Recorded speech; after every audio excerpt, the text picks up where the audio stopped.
Welcome back, ladies and gentlemen, to Deep Thoughts. The point of this recording, I think I've got like 4 in the queue and one that just finished publishing, so I wish I could go back in time and say, expect a bunch of shows to come. I'll say that, and this will be the end of a run for a little while. It won't be.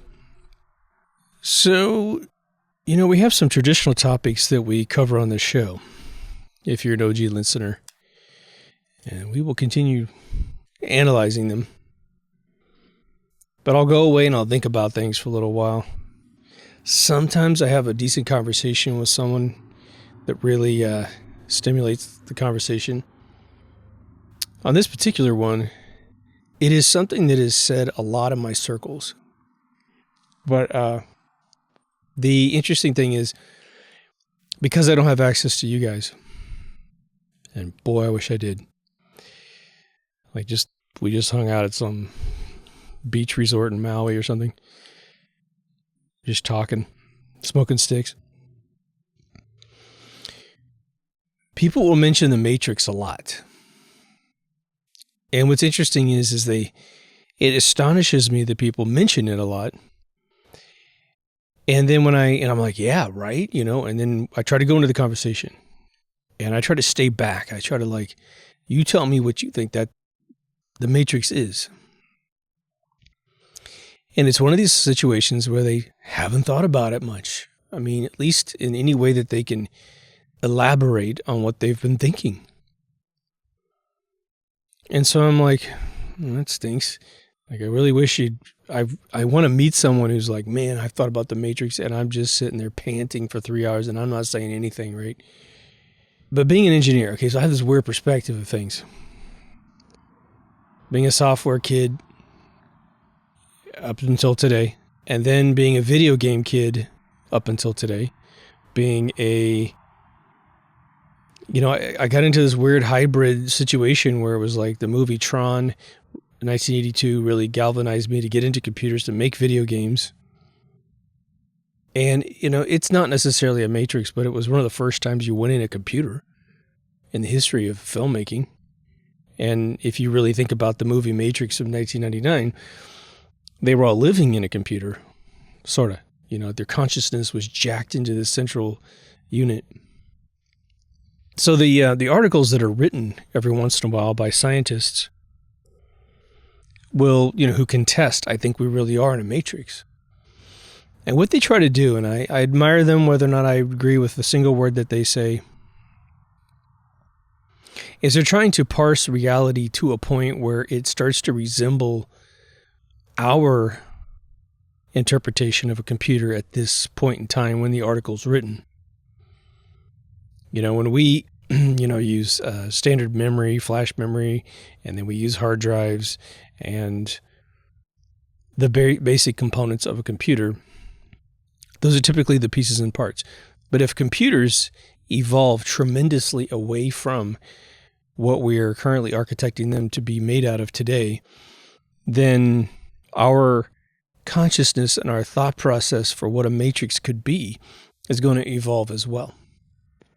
One of my bestest buddies in the whole world, who worked deep in one of those little alphabet agencies before I met him, we were talking about 2001, A Space Odyssey, like 30 years ago. And he said, he's telling me, he goes, that cube memory that you saw in the HAL 9000 where Dave is, unscrewing his memory banks, and the memory banks are slowly undoing HAL's access to his full program. He says, I've seen them store every single thing that's ever been written by man in a tiny little sugar cube with tons of space left. Because he claimed that he had seen that. Now, I wasn't there. This dude is not really a tall tale guy whatsoever. So you hear those little things and you're like, okay, makes sense to me. He said it took a combination of lasers to disturb the atomic mass of this particular type of cube, and that it was storing it in 3-dimensional space at a very microscopic level. Now, I don't know in terms of reading it back if it's super duper slow. Who knows, But hopefully if I name this episode correctly, you will have already known sort of the premise I'm going to suggest, which is something to the effect of, what makes this a matrix? What defines a matrix? And more importantly, how do you escape the concept that you might be in one? And, anytime you bring up the matrix conversation past 1999, and I'm not sure what they were calling it before. I think it was simulation. I think that's what it was. A computer simulation was kind of the way that it was talked about in the 90s and before. The interesting thing is I went back in my brain. I started thinking about the Matrix movie. And, we have to acknowledge that, apparently there was according to my writing mentor, who is very plugged into that exact genre of film, he told me that he goes, there's probably over 35 scripts in Hollywood at the time that the Wachowski brothers at the time were greenlighting that film that had that storyline in it.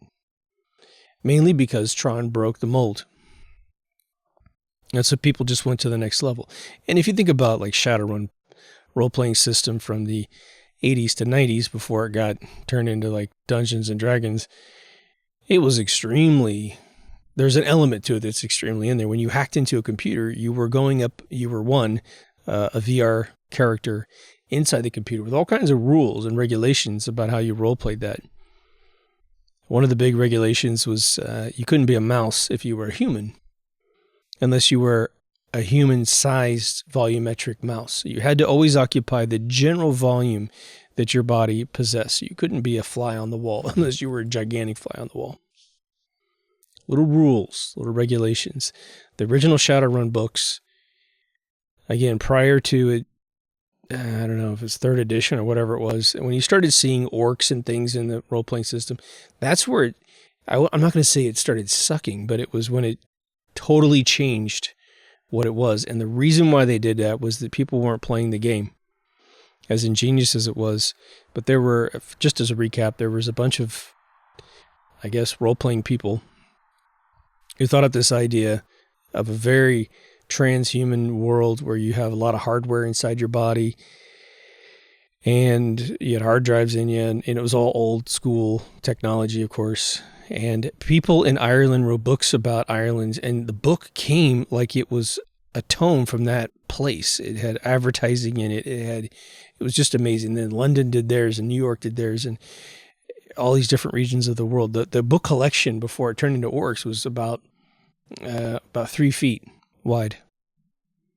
And I owned a ton of them. I loaned them to a buddy, as well as I loaned him my Shadowrun game on the Sega Genesis, and in traditional irresponsible fashion, which is odd for this guy because he's very responsible, he always happened to misplace them or something. But I spent hundreds of dollars, and I only played the game one time with my friends, and we got a guy in the computer hacking the system, and it took so long for him to hack, like an hour. No one else is doing anything on the outside, stupid. Anyway, the reason why I mention that is it set the bedrock, I should say, for the theories of being inside of a computer at a huge level.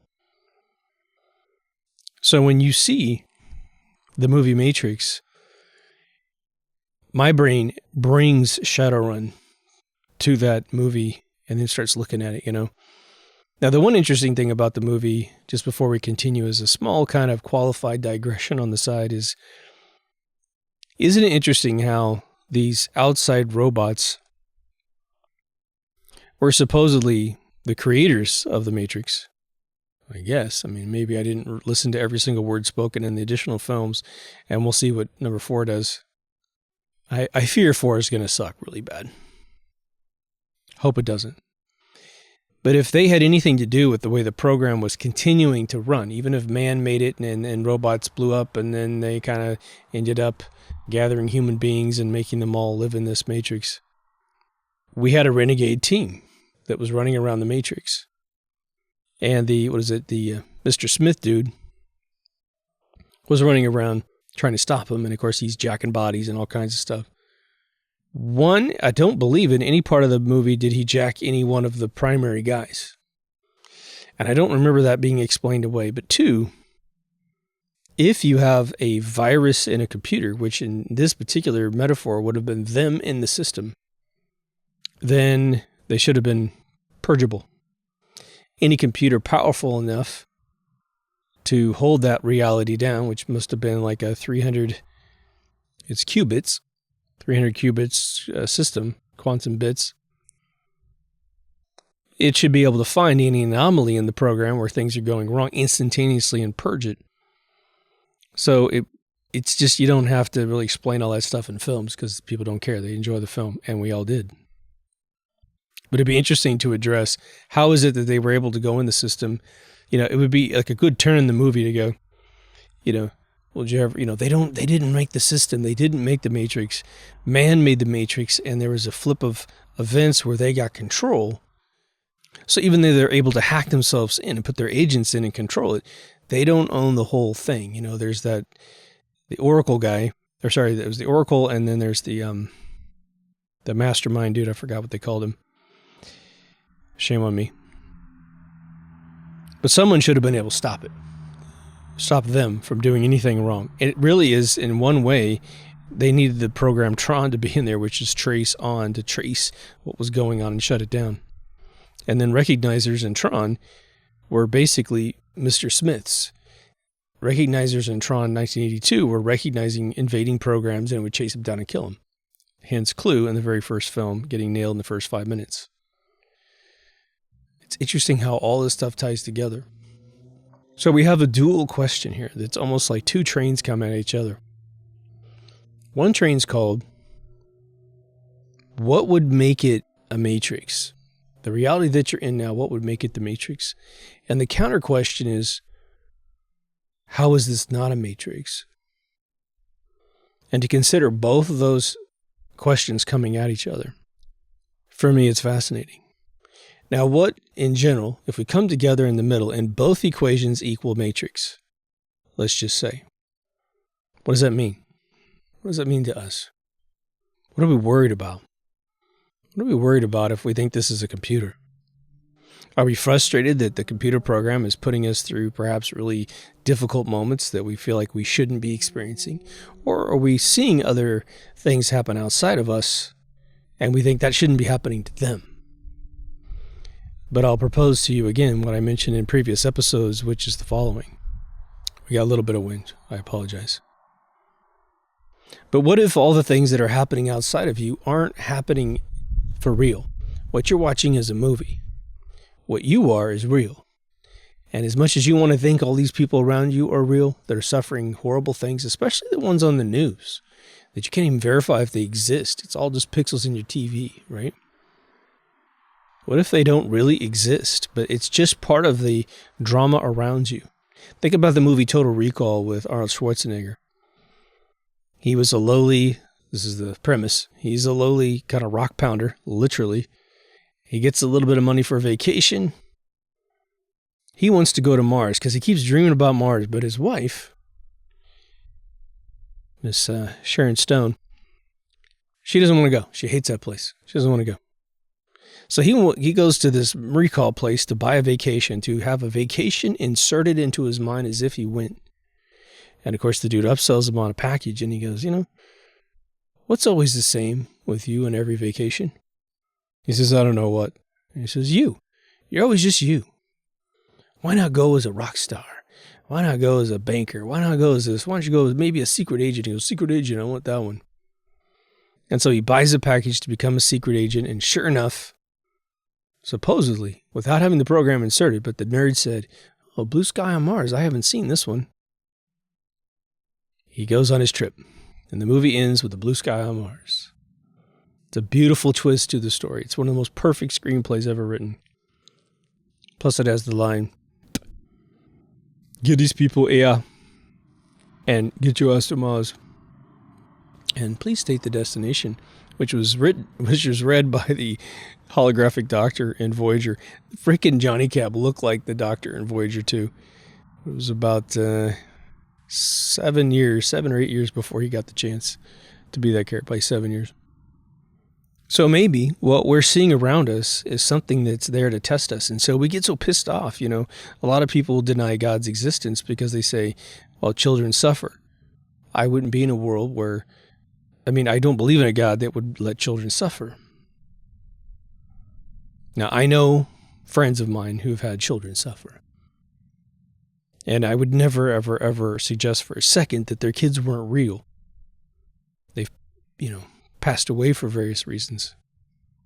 But if it's a matrix, and we're all playing a game, but this game has got, no safety protocols in terms of us passing away while playing the game. I have friends of mine, I have sons that play first-person shooters, and they'll play first-person shooters all day long, and they die hundreds of times in 8 hours. Especially like, Call of Duty or any of these games. You die and you just jump back in the battle. All the Battlefield series, right? Okay. Well, you don't get upset that your child's dying in this virtual game. Your kid's sitting on the sofa. If anything, you're like, put the fucking game down and go do something with your life, right? But you're not freaking out. But now what if it goes VR again in 20 years and man, everyone's got literally a quantum computer in their house with, say, 50 qubits stabilized. Let me tell you, that's like infinite power compared to what you have today. Like infinite power. So you put the goggles on or whatever eye implant thingy projectors, and then your son does that, and all of a sudden, man, it's a holodeck, and you're sitting in your living room. But it also takes over your senses, like the beautiful movie Brainstorm. You are feeling it, you're seeing it, it's total 100%. It's so 100%, you've got to put regulators on your body inside your this clothing that you wear in case you start having a cardiac arrest. It'll stop it. There's a possum right there. Check it out. Okay. So then you see you're in battle with your son, but your son may look like your son and may look like somebody else. But your brain's going to adopt this other person as your son, unless they're like a grandpa and you're a younger guy. That you probably set up the game. Well, okay, I'll be the Rambo older CO, and you be this like gumshoe kid at whatever age. And then you see your kid die in the game.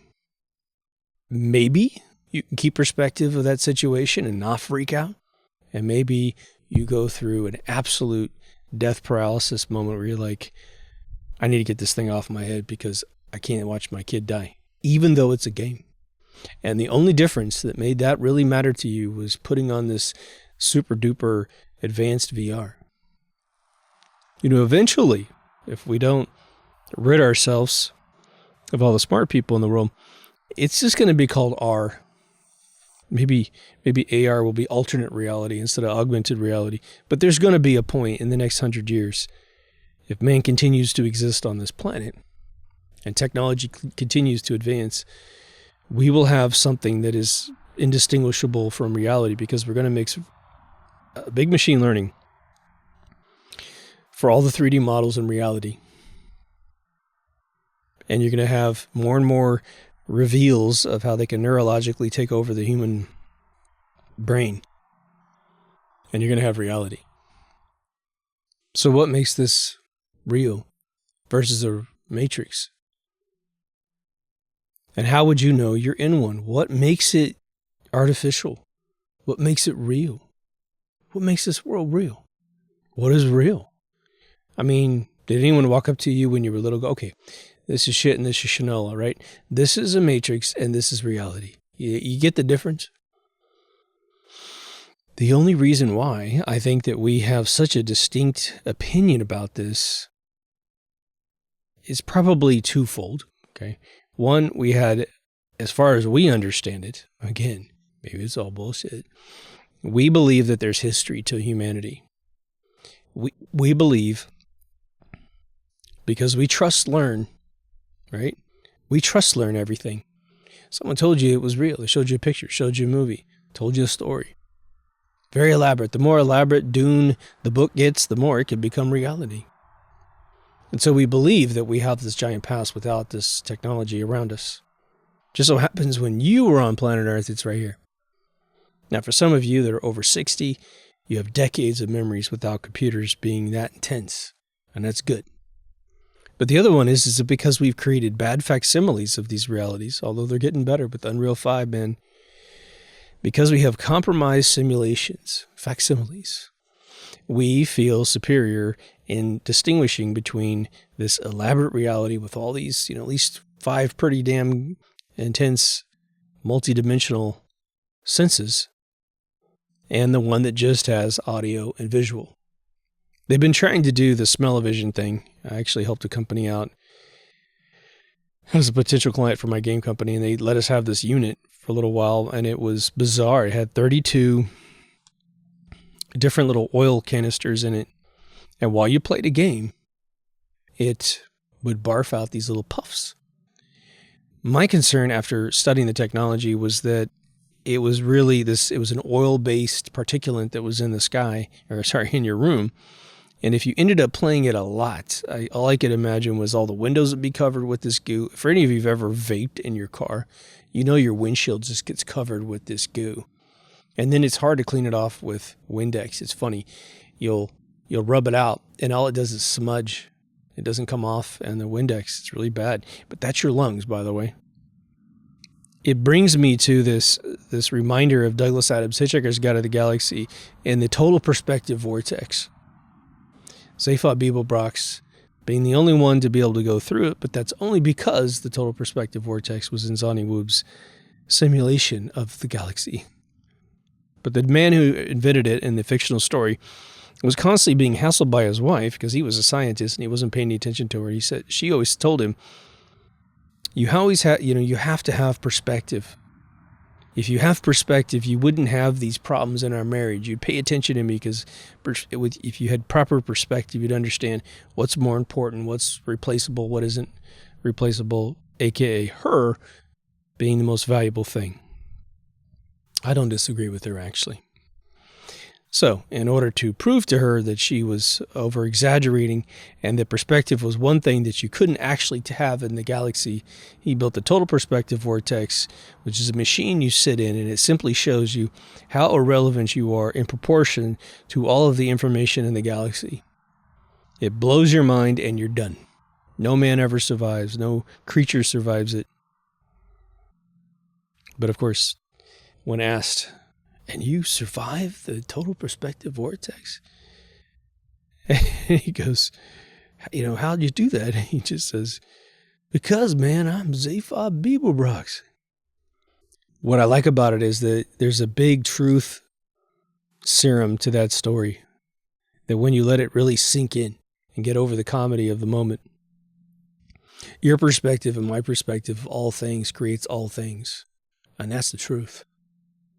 It just creates this amazing bias. We all know that, we live in just a perpetual matrix of biases. Why do you like strawberries? Why does someone else not like strawberries? Why does someone from a foreign country eat bugs and that would make you puke? Perspective, man. It's their bias of what they had available and how they were taught that these foods were either delicacies or what you would eat, in a prison somewhere. If you're a regular listener of this show, I'm going to assume that your average day-to-day perspective of reality is extremely lucid, extremely detailed. Like you're seeing the textures and surfaces. You are listening to someone's voice and understanding probably where they came from in this world, or how intelligent they are based on how they speak, which isn't always the case, but a lot of times it's pretty accurate. You're awake. You're lucid. Sometimes it's the curse, right? It's the kiss of death. The reason why I highlight that fact in you before going on to the next point is the following. When you work hard to become enlightened, to see more of the world than you have ever seen before, and you continue on this journey because you realize it's not exactly that difficult because you weren't taught much when you were young in these realms of thinking. You can have a PhD and still be an absolute robot in society. Hence why a lot of educated people have problems finding a mate. And if you have two of them that find each other, having dinner with them is a really rigid experience, isn't it? You need that left and right brain to have a smooth personality, a well-rounded personality. But then you have to take both those disciplines and push them through life, push them through that Play-Doh, extrusion device. Oh, have you ever been a star before? Have you been a cylinder? Have you been a square? Have you been tiny spaghetti, The more experiences that you've had, the more trials and tribulations you have, you become more well-rounded. Very few people, although there are some, have not been through much in the ways of the world in terms of torment, but they are so perceptive. I don't know if it's genetic, I don't know what it is, but they have been able to see all kinds of different things occur, and they derive as much information, at least nearly as much information as you and I might have by going through the experiences personally. All of this is a precursor to our two questions, which is we're asking each other to think really hardcore, almost like the Sid Mead right angle thinking, right? So you're coming at reality every day when you wake up. You got bigger fish to fry than worried about whether or not you're in the Matrix, and yet you still find time to think about things. You still observe anomalies in the universe where you're like, I guess that could be a computer. It's all a perspective of how you view where you are. Because we all get so bent out of shape about death. Because isn't that the first element of an atheist? To think about death and the way that it happens? Of course, if everybody lived 100 years old and died of natural causes, then no one has any worries. You lived a peaceful life. You died like a celebrity in some Hollywood hospice, right? But it's when people die young. And it seems like an accident. It seems like something that God himself would be capable of just modifying a few little parameters of life. If you're ever in the wrong place at the wrong time to be hurt in any way, shape, or form, then you know that if you just forgot your keys in the house for 60 seconds, that whole day would have been different, and you wouldn't have been at that place at that wrong time to be injured, either physically or mentally. And you're thinking to yourself, man, God, why can't you just throw that in there? I was watching Are You Being Served? And there was an episode where they're all expecting a raise. They didn't get the raise, and so they all resigned at the beginning of the episode. Then they try to get fired because they can get a little bit more severance if they do that. So halfway through the episode, they learn that the Japanese are coming in to buy Grace Brothers. It's going to be a hostile takeover. Nothing old Mr. Grace can do. And then all of a sudden, they all change their tune and they all come together to stop the takeover, to convince the Japanese investors this is not a good investment. Meanwhile, there's a monkey loose in the building who ends up solving the problem for everybody. But they stop to talk to each other about 10 minutes before the episode's over, maybe 5 minutes before it's over. And one of them says to the rest of the crowd, they say, isn't it interesting how crisis brings everybody together? Now, for those of us in the 21st century, that is not something we like to hear because they're orchestrated nowadays, right? But there's something to that. It's something to the test of life, isn't it? When things get weird. Well, I mentioned that in a Matrix episode. Well, if all things are supposed to be efforts that have purpose, right? What things do you do during the day that have no purpose? I mean, even sitting down and vegetating and watching television, maybe watching something stupid you don't even like to watch, playing a little video game on your phone that you shouldn't be playing because it's not even that fun anymore, and whoa, you have one of those days. You're still engaging relaxation, even if you're not being very good at it. So everything that's done by anyone in this whole existence, anything that's got a common denominator called life, it's doing it for a purpose. So regardless if we're in a matrix or a firmament dome or just some random speck of dust out there in space, and there's some sort of essential intelligence to it all, I think it's safe to say that it's not even a guess anymore. We have kind of evolved to the point of enlightenment to basically say, this has a purpose. Now think about it. What is the purpose? Think about it. You can't think of the solution. Doesn't matter. There's one out there. It isn't just random. For the atheist, you've got some problems with our matrix. I won't go into any major detail because I just recently did about sensing ghosts. But there are supernatural events that occur, things that are completely unexplained and unexplainable by mere algorithm, because they end up having meaning. Let's just say you have a physical anomaly in the world and a scientist comes in and says, well, it's got to be explainable by science. I got things that sense electrons. Let me just turn this thing on right now. We'll send some electrons and we'll totally explain it to you because we're so deep. Remember what I teach you about writing screenplays in my 11 episodes about screenplay writing? The rookie always comes in with the premise and no story. They got a neat little time travel loop going on, or it's kind of a neat anomaly, but you don't have anything that makes you care about it. Oh, it sounds cool. Guy goes back in time and then he meets his parents or whatever. Well, okay. Guy going back in time is the premise, and meeting his parents and accidentally having his mother fall in love with him, thus screwing up the time that she met his father. That's the story. That's where you start caring.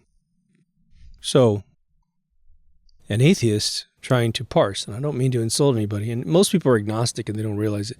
They just don't know, and they're willing to be surprised after death as to what's really going on here. That's a smart way to go. If you're fed up with organized religion of any kind and you think that God has to either be like all of the organized religions that man has thought up, lest God not exist, right? You can keep them separate.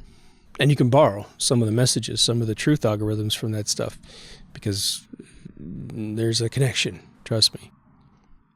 But to finish my point, if a scientist is going to come in and say something is merely an accident that was interpreted as some supernatural event, then I guarantee you the only thing the scientist can really come up with is a premise-based problem. There's no story. It's just an apparition you saw in the room.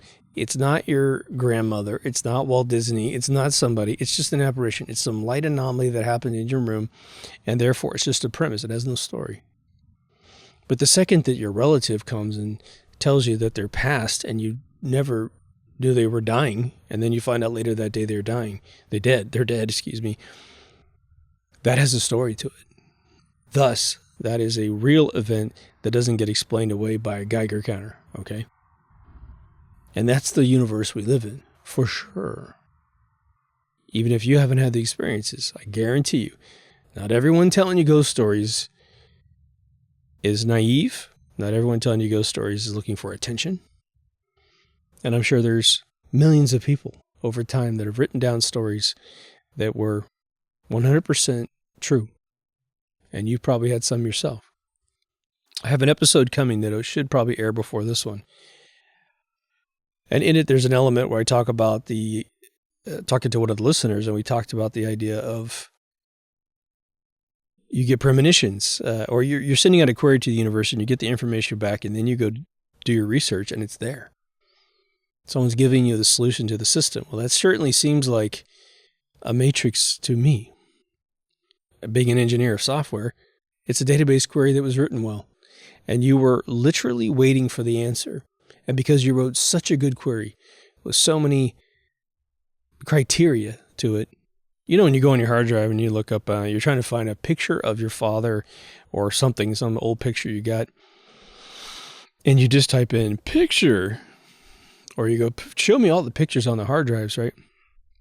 Now you're sifting through a million photographs, a million things attached to video games, attached to emails you don't even care about, and you give up because it's too much. Well, what do? You're like, okay, I need to restrict this by maybe date. I got it last week. I got it a year ago, right? I remember it was like last. So you knock out all the photos that were made before that time, and everything's been sent to you after that time. And you get down to maybe 100,000. Like, man, I want to look through 100,000. So you start putting in names. If the name contains this word, then eventually it's right there. You got 3 dozen videos, 3 dozen whatever pictures, and it's right there in front of your face. Boom. If you write a better query, you get back more specific information, hence less information, and more on point of what you were asking the universe to give you in the first place. If you're really religious, you can just say it's God sending it back to you, and you may not be incorrect. But if you're going to live in a matrix world, then you sort of make it like a search engine on the internet, right? You're sending out the query and it's giving it back to you. Because the whole system is a big network. We are the cloud of the matrix. Regardless of how you want to make that sound, if it's metaphorical matrix, then it's just reality. If it's a real matrix, by what definition, we don't know. Same thing. Now here's my big question to you. And I've suggested this many, many years ago. And again, I got a teaching job at a film school once for pulling this trick at a party. The eyes, the gateways to the soul, right? Man, those eyes will tell you something fierce, won't they? Why are the eyes special? I mean, think about it. You might be able to come up with some excuse about predatorial identification.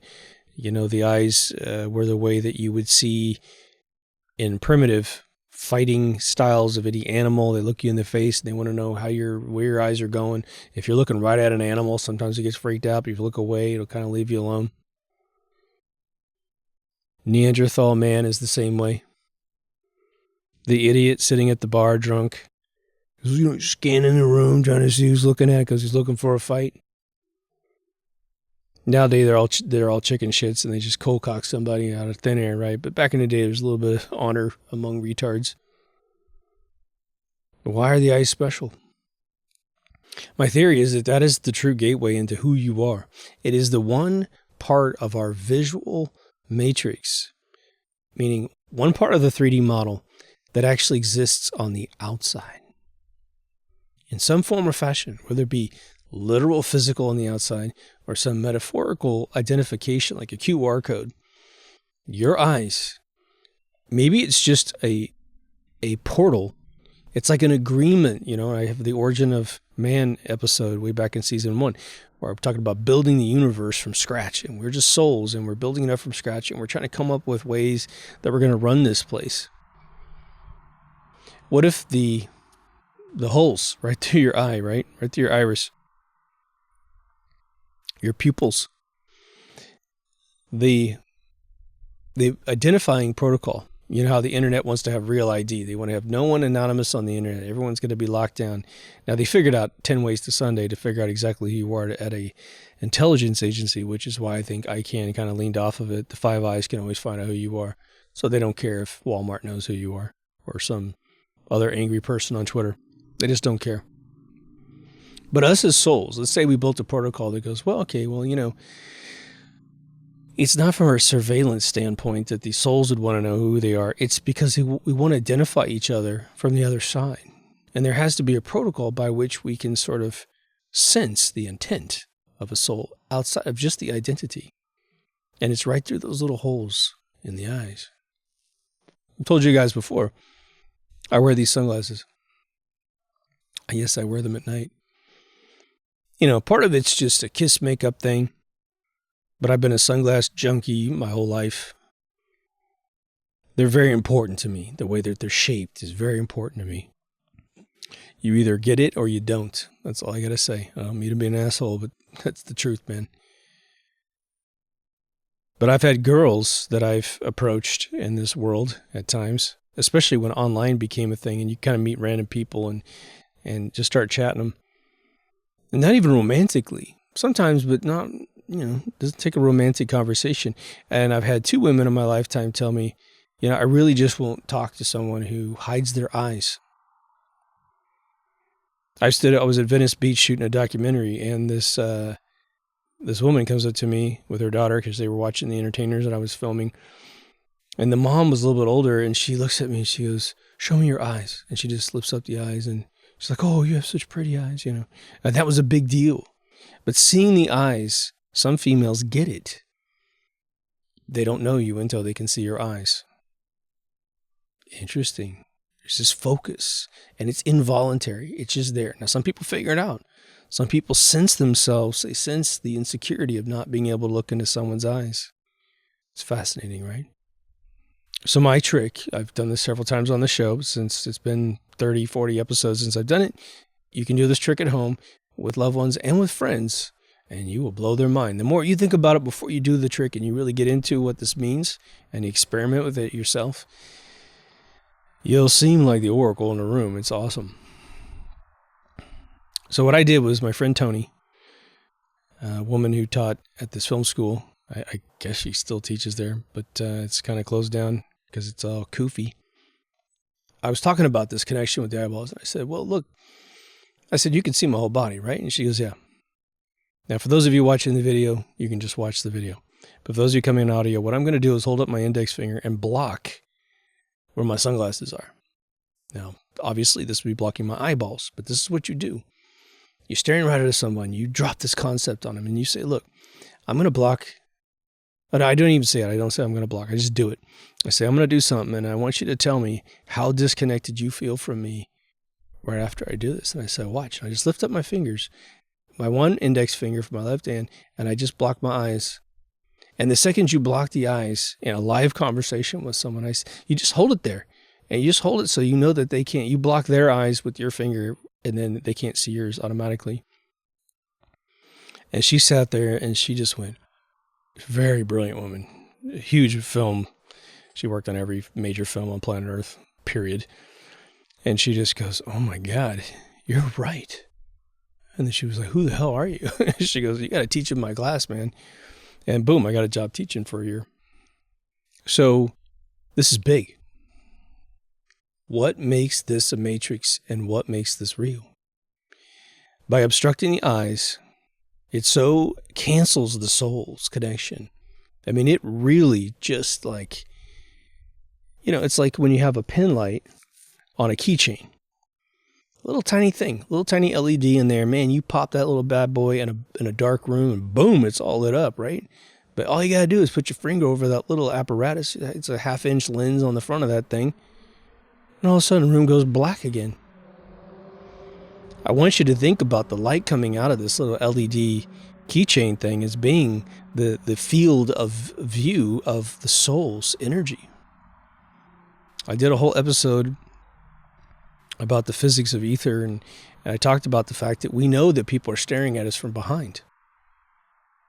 If you think about the eyes actually projecting the protocol signal that I am here, and this is who I am, and this is my intent, and the more that you plug into that frequency, you'll be standing in an airport going, someone's staring at my ass, Sometimes it can be great. You look fantastic, you look wild, and you're just basking in some faux celebrity thing. And that can happen, right?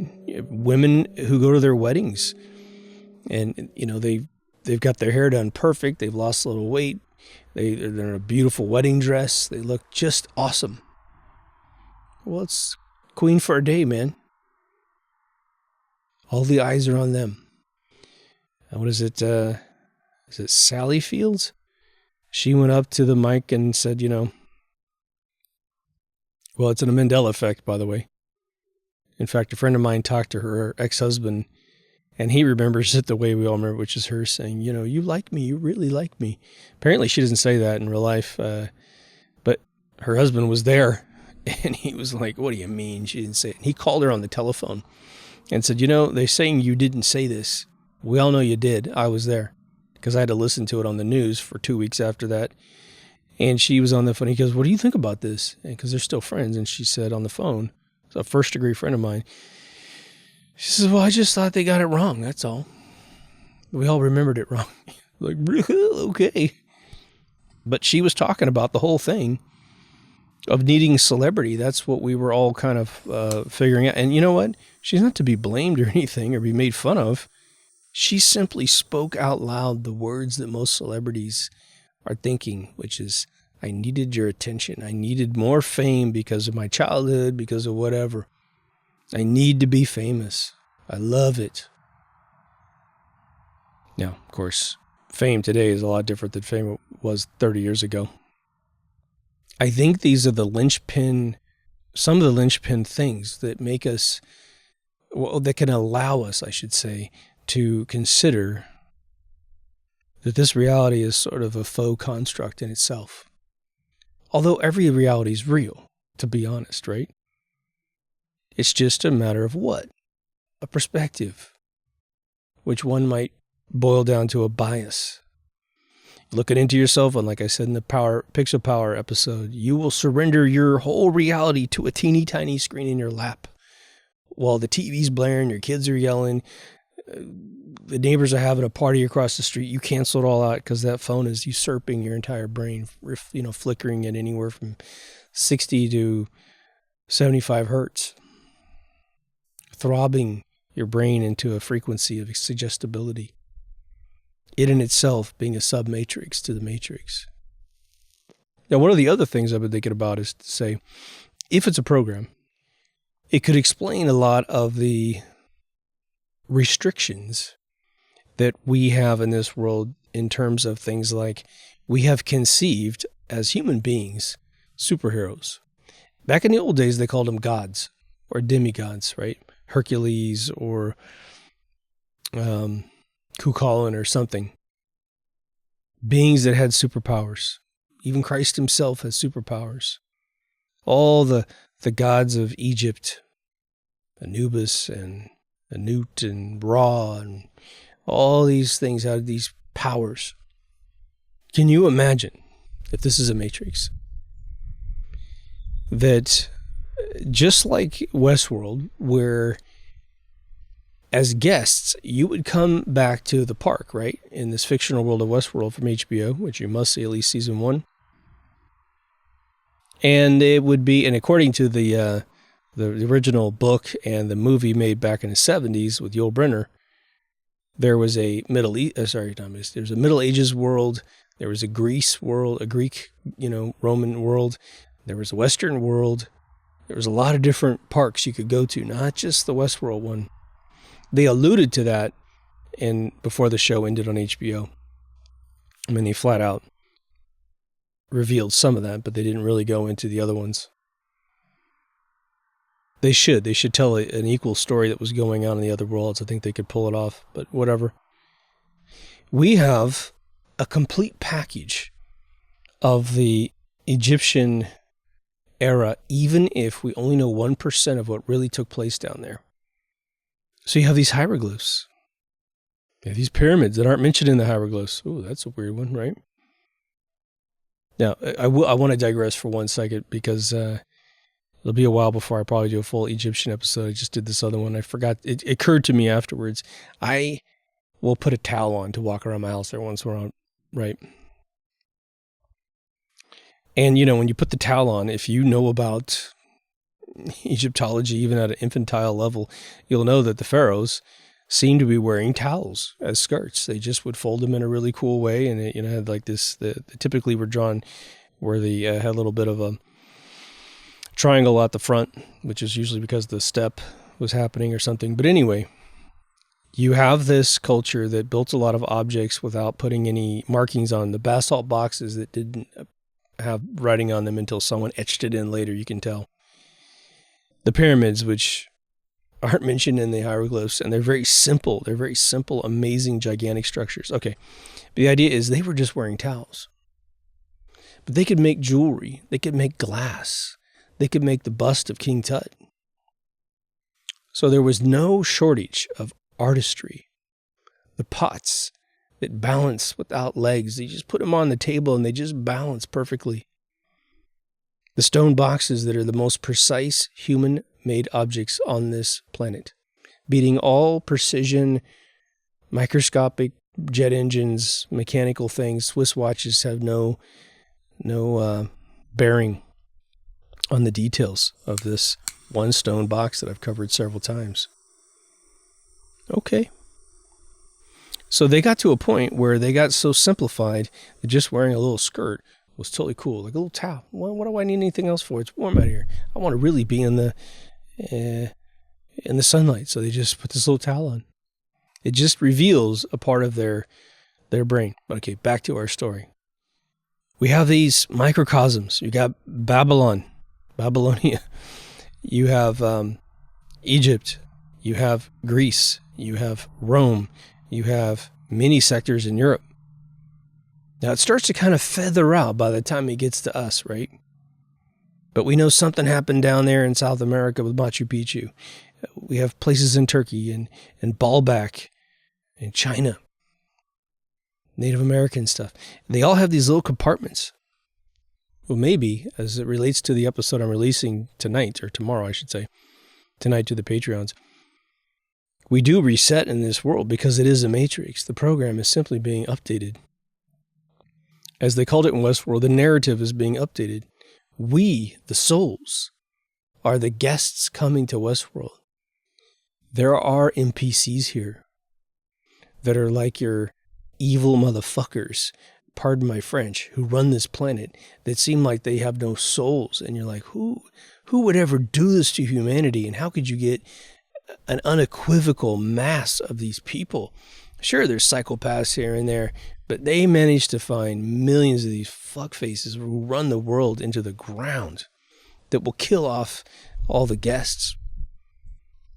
Well, now, in Westworld, if the safety protocols went off, as you might use this Star Trek reference, and the guns started working, which happened in Westworld, well, then they could start shooting the guests and kill them. As it happened. Okay. What happens in this matrix if it's a matrix? Our avatars get killed. And then we just go back to where we were. We come out of the simulation. I think both Fallout 3 and Fallout 4 did this. Red Dwarf did this.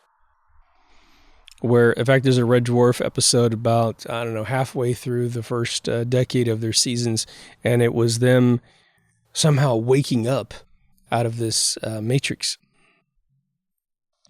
And so they've been these 4 characters in space on this freighter, and they wake up in the freighter that they're in, where everyone else had died, millions of years ago. The last was only one human, a hologram, a robot, and a cat that evolved into a human. So 2 living beings. But they woke up, and they were in the matrix. They were in a matrix playing a video game on the ship, and they find out that in fact, I think they're on Earth, something like a planet of some sort. So anyway, they wake up, and one's like, they're not who they are. They have different names, and 2 of them are brothers, and one of them's a loser, one of them's a totally rich guy. And they're like, oh my God, we're different beings, and they're going to have to get used to the fact that they thought that they were these characters in this matrix. So it's been dramatized a few times. So the next question to ask, just as a kind of a second part to this whole thing, is if we were in a matrix, then where the hell are we? Are we thinking of a soul as this inanimate thing, this sort of invisible layer of creation, our matrix of everything that we know as a being? But maybe, that could be, if you keep going backwards up the turtle stack, it could actually end up being such a thing. But what if we're just sitting in some room somewhere? Not necessarily like Neo in some, bubble with a bunch of goo around us, but who knows, right? Time becomes an element here. I don't know about you. When I think about spirits who've passed on the other side, I think, well, what's interesting about it is my grandparents, who definitely spent a lot of time with me as a kid growing up, I could never really explain to them what I was doing in California. I mean, they just wouldn't, they get it. I drew a video game or whatever. Like, they could kind of get it. But where I lived, who my friends were, what I ate, just my life, they weren't going to be possible. It wasn't going to be possible for them to watch me. But after they passed away, I always thought, well, now you can see what I'm doing. Now we can be close together again. I truly do believe that. But time starts to become a question. Well, let me think about it. After you pass away, can you go back and see what I had done? Like, I think my last grandmother passed away, I think I was about 35 or something like that. And so I thought, man, could she go back to 87 when I came to California, when she was like worried about me sick back in Kansas, because she just recapped my entire life, all my good things and bad things. She at least kind of recap. I don't know. I'm hoping so. So time wouldn't really matter. How many of you played a video game? Virtually all have this. Even little parlor games have this. Your buddy goes off and has a fight, or someone attacked your base while you were gone. And there's a replay button. You can watch your buddy kick someone's ass or get his ass kicked, and you can watch yourself and how well you did when someone came in when you were gone. You'd save the game for replay. What's crazy about that is it's actually a lot of work to create that feature, and I wonder how many people actually take advantage of it and how many people wouldn't play the game if the feature didn't exist. So what if we're sitting in this other world? Now all of a sudden, that atheist angle that God killing everyone off one way or the other, allowing things to happen, it takes a whole different tact. When you pop out of it, you're like, oh, there you are. Oh my God, you were my kid? Well, you're my kid in real life. Oh, that's awesome. But instead of being, 2, you're 20, Last time I saw you were 2. But you put your mind into this game, and it might be like Picard in that Star Trek episode where the probe nailed him on the bridge, and he was only out for 30 minutes, but he lived 70 years or whatever it was, 50 years inside this system. So he was an old man and died. So maybe we're putting our face in this system. And like Total Recall, where you bought a vacation, Arnold Schwarzenegger bought a vacation, and the whole memory thing was inserted into your mind. We're taking an hour out, couple out, maybe a day, maybe a weekend, maybe a week, who knows? We're putting our face in this thing to be a virtual Westworld guest to all the hosts that are in there. Yes, there are other guests there who are playing the game with you. So yes, you do have real souls that are with you sharing the experience. But all the other folks that are being super evil, like in Westworld, they're all hosts. And without them, you don't have Westworld. Because think about it. Take all the hosts out of Westworld. It's an old 1870s mock-up of America, for those who don't know. So the Wild West, man. If you took out all of the hosts, you don't have any narratives anymore. And you can't rely on people coming from this super sophisticated world into Westworld and then creating the narratives themselves. They'd have to live there years, and then they're always going to remember the big city, and so they're never going to be authentically a blacksmith or a sheriff or a prostitute or whatever the hell is supposed to be going on. They're not going to have any accents when they talk. Nothing will be authentic. They won't know how to ride a horse half the time, right? That's what I think is funny about Westworld, is all these people just hopping on horses. Oh, really? There's a lot of horse riders around here, but I mean, a lot means 1 in maybe 10,000 people know how to get on a horse without making it buck them off. I just watched Clint Eastwood's movie Cry Macho, which I think I just mentioned in the episode I made called Thoughts. Not to recap the movie at all, but it's a very endearing film. That dude's 90 years old, man. It looks strange. God bless him, man. Apparently Paramount can't turn him down when he wants to make a movie. More power to him, man. But there's a scene in the film, and if you come from the Midwest or wherever, if you're raised with horses, let's just say that much, and you really learn about horses, what do they always tell you? If you don't ride them, it goes something like this. If a horse can sense that you're nervous, it will act really weird around you. And most likely, if you hop on its back and you got all that nervous energy, it will get rid of you. It'll kick you off, and it's bad because, man, these are big, giant machines of muscle.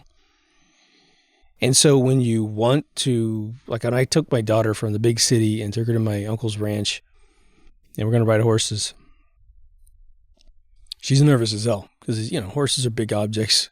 If you've never seen one before in real life and you never petted one or whatever, it can be nerve-wracking. So I said, okay, here's what we're going to do. We're back from the horse. I said, here's what we're going to do. That's your horse right there. And it was an older, kind of wiser horse. I said, look, we're going to walk right up to its face real carefully, and we're going to get you some food so it knows your friend, and you're going to feed it. And your game is to see its beauty, for one thing, right? Feel comfortable around this majestic creation of God. I mean, horses are wild. They're just different than everything else on this planet, in my opinion.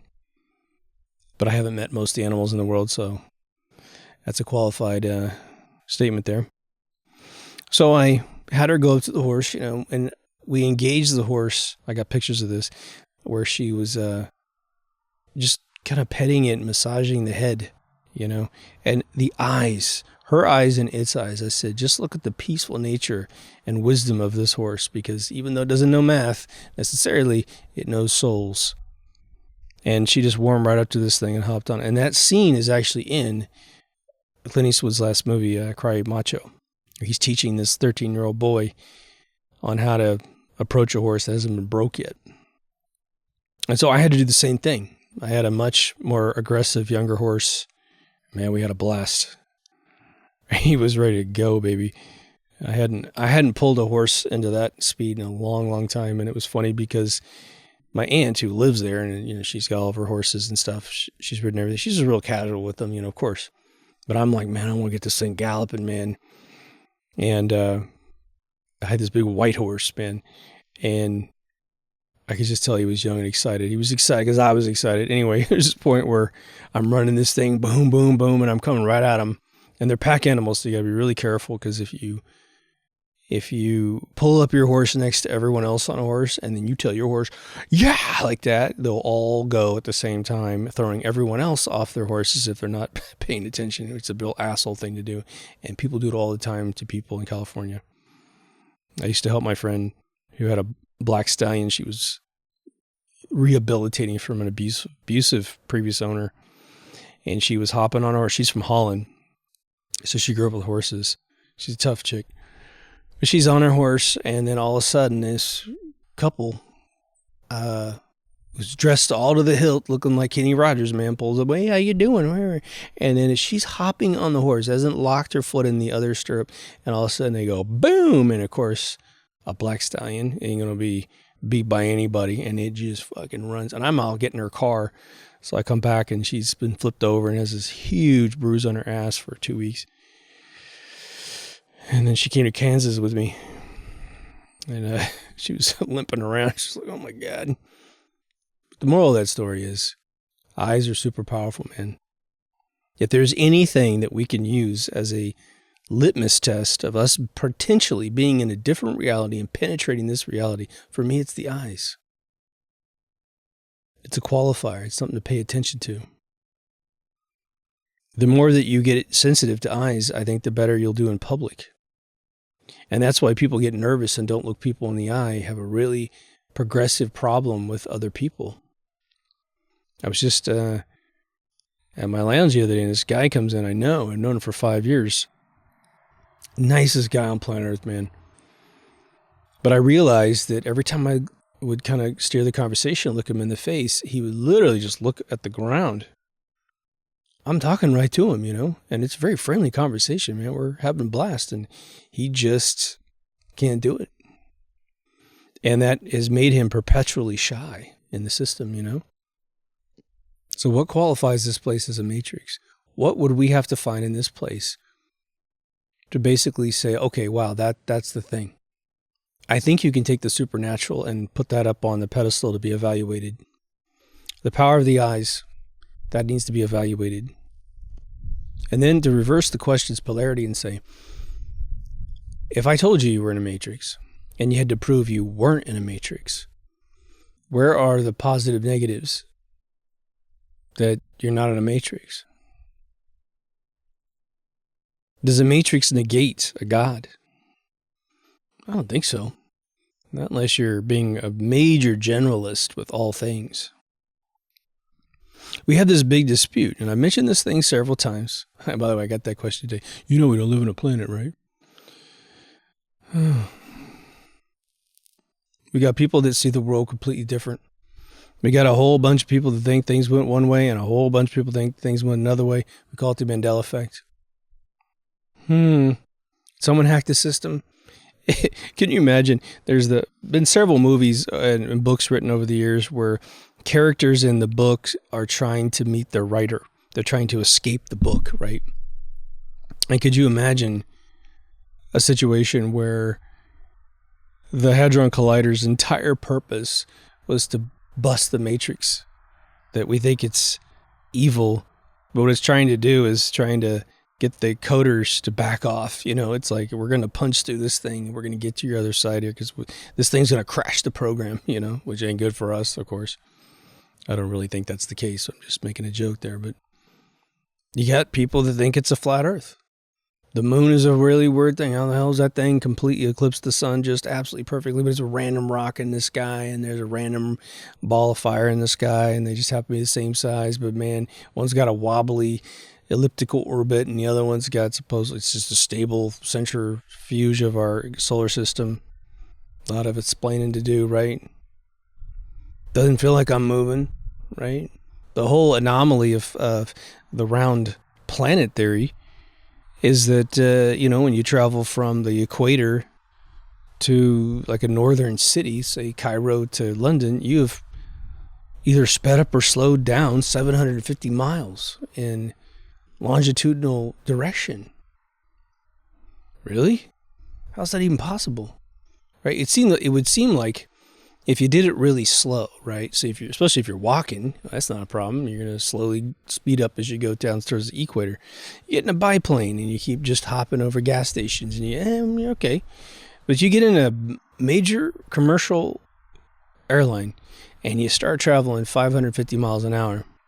It seems like you're going to start like you're 550 miles an hour and you're going to speed up 750 miles an hour. It seems like you're starting to get to the point where these two velocities are going to start having an issue.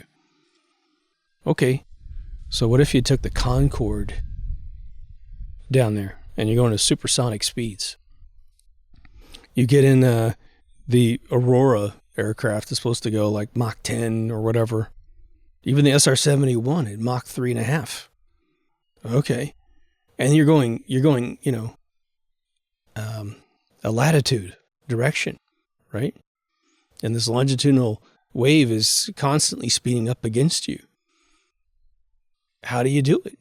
Is it because the atmosphere is so weak that it just surrenders to your speed? I mean, there is a bunch of stuff that's just really weird. I mean, if you can be totally convinced one way or the other. I understand why there's a duality in theory. I think expanding Earth explains the shape. But I can't explain away all those other anomalies. So a matrix starts to solve the problem, doesn't it? I'll give you a really weird case in point. For those of you who know what I'm talking about, you're going to laugh your ass off. So for those of you who've played Blizzard games, listen up. Diablo 3. You go raid dungeons and you build up your character, and it's basically a dolly dress-up game. That's all it is. That's all World of Warcraft is. But there's this unicorn level where you'll mess with a chest or something and this portal comes up and it's a rainbow, and you get really excited because it's the unicorn level, and you hop through the portal and you're in this cartoony world with cupcakes dancing up and down and teddy bears are attacking you. And sorry, I keep hitting my mic, but teddy bears are attacking you, unicorns are attacking you, and it's just treasure everywhere, and it's cookies and all kinds of crazy stuff. And so at one point you were in this complete universe of I don't know, like Dungeons and Dragons kind of thing, right? And then all of a sudden you're in this rainbow world. I don't think there's a cow level and there's a treasure level. Nothing like the rainbow level or the unicorn level, whatever they call it. So take that little analogy and go, oh, some people are in the Mandela world where it is a dome, and some people are in a Mandela world where it's a planet. Maybe you resonate to what you're most attracted to or most agree with. Maybe it's something else that resonates you into that. Maybe it's just where your parents had you. If your parents were flat earthers, whether or not they realized it or not, because they're biblical, they're Christian-based or Old Testament-based, then they obviously wouldn't necessarily birth you into a round world. But as soon as the educational system gets around you, well, what's that start doing? It starts changing your frequency, right? Tells you what's right and wrong, what's true and false. Why do they keep telling us they want to get control of our children? That minister in Canada who told that lady on the street, I control your children. He basically said, fuck you, man. You will never control your children. I control your children. What a piece of shit human being. We got him in the United States. Trust me, we got him in every single country nowadays. But just the dude coming out and saying it, it's like, whoa. I mean, part of me wants to go back to Wild Wild West, so everyone gets a beat down. Everybody gets fucking corrected or exterminated, who just runs around saying this shit to people. Like the idea that I personally have any command over what you do with your life, minus the 10 Commandments, man. You can covet my wife all you want, but you can't kill anybody, can't steal anyone's shit, do no harm, man. The other one's a caution to you. Don't do it to yourself. Don't go after Jesse's girl, man. You'll be depressed, right? Outside of those basic food group commandments, it's like, who feels like they've got a domain over other people? Especially when they're not bothering anybody. It's a weird thing. But if that guy's an NPC, he's a villain. What do you do to villains in all the video games, right? It's called a boss fight, man. And you keep going back until he drops, right? You build yourself a guild. You build yourself a party. You get up to 40 and you knock the guy out, right? Food for thought there, man. But then the other thing, just to end this episode on one final statement, which is, if we proved it, we found the metric, we found the litmus test of litmus tests, and we are in a matrix, and you found out that you actually got your head in some system, some brainstorm VR system, where all senses are usurped, there isn't really a final death at all. What do you do with life? What do you do with your life? Do you live it any different? Do you not worry about the coof? Do you not worry about someone so gullible they took a drink that killed them? And they said there was a rush at the concert to cover up all the deaths of people that got the drink out front so they could go in and see this little soiree. Maybe you stop caring as much about those little things and you start to go, man, if you went to Westworld, for instance, can you imagine? I think they quoted the son of the rich guy at some point. I think it was the second season, opening few episodes of the second season. He uttered the statement where he said it was like $40,000 a day to be there at Westworld. What is the priority when you go to Westworld? In this simulation of which was above board, you do what you want to do. And it was just a given that nobody messed with anyone else's game. And I don't think it ever happened during the normal phase of the show where, my narrative starts to cancel your narrative, right? It didn't happen. You went off on these little singleton adventures where you were totally in your own world. What do professionals tell you about all this negative stuff? They say, stop taking all that other stuff in. It has nothing to do with your life, right? It's that doctor, the homeopathic doctor with a big white beard. I forgot his name. He always tells people, and Bruce Lipton did the same thing eventually. He said, just let the news be the news. Don't watch it. Stay in your circle. Make it happen. The stuff is fascinating. And the more that we start creating artificial realities in this world and we start developing technologies that are butting into that, oh my God, in short order, we will see a complete reality inside of a computer. It's amazing. It's amazing to think that by 2050, I'm sure that the virtual reality that we will be ingesting will be indistinguishable between this reality. And what a mindfuck that's going to be for those of us who are older. Born in the 19th century, or the 20th century, 1900s, to see it if we're still alive, So anyway, let me know what you think. And let me ask you this, as listeners, how much of this stuff do you think about? If you think about the Matrix, I know there's a few of you out there, you've commented some pretty brilliant stuff, but what are some of the litmus test things that you think about? If you're passionate about the idea of whether or not we live in a Matrix, which I am, has anyone written a research paper that really convinced you? Is something else in your own life? Some of you just drop mad science, man. You'd be like, because when I brush my teeth, this thing happens. I'm like, whoa, and my whole world changes, right? Oh, I got a new Mandela effect I'm going to drop on you right now. They're now saying that Freddie Mercury, when singing We Are the Champion, does not end the song with Of the World. And I'm like, are you joking? I got to go look it up. But if that's gone, it might be even bigger than Eli Whitney, man. He most definitely, in my world, said, "Of the world," and ended the song. Whoa. Tell me if you've heard that line ever sung before. Man, if you don't, whoa, this is weird. Shit's getting heavy.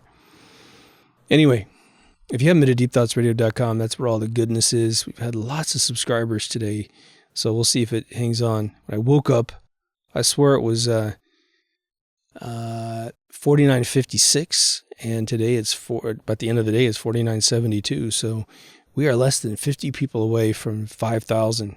So see if you can spread a little fire there, and we can get this thing to pop up. I'm just interested to see what the algorithm does. Probably nothing. But I do think for the brain, when people see $5,000 on a subscription model, that they're like, oh, yeah, I want to be part of this little party. So we'll see. The website has everything: audio, video, social media, all new remastered season 1, a store. Got a couple funny shirts up there. I need to put those back up there. You folks really grabbed a bunch of those, so I just need to show them to you again. But anyway, for those of you who support me on Patreon and PayPal, thank you so much. I got a little donation through Patreon, like $2, and must have been $2.50 or something. I cannot figure out how to get to the person. So for whoever did that, thank you so much. It seemed like a one-time thing. Really appreciate it. But anyway, till the next episode, take care of yourself and someone else, and I'll see you in the next Deep Thoughts. Over now.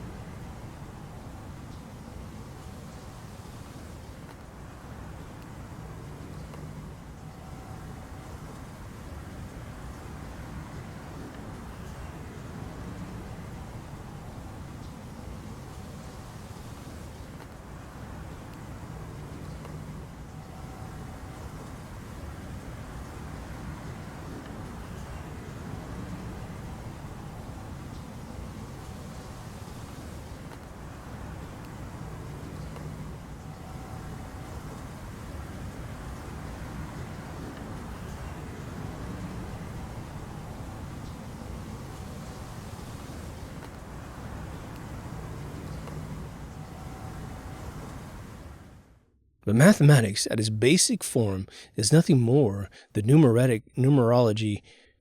Sorry.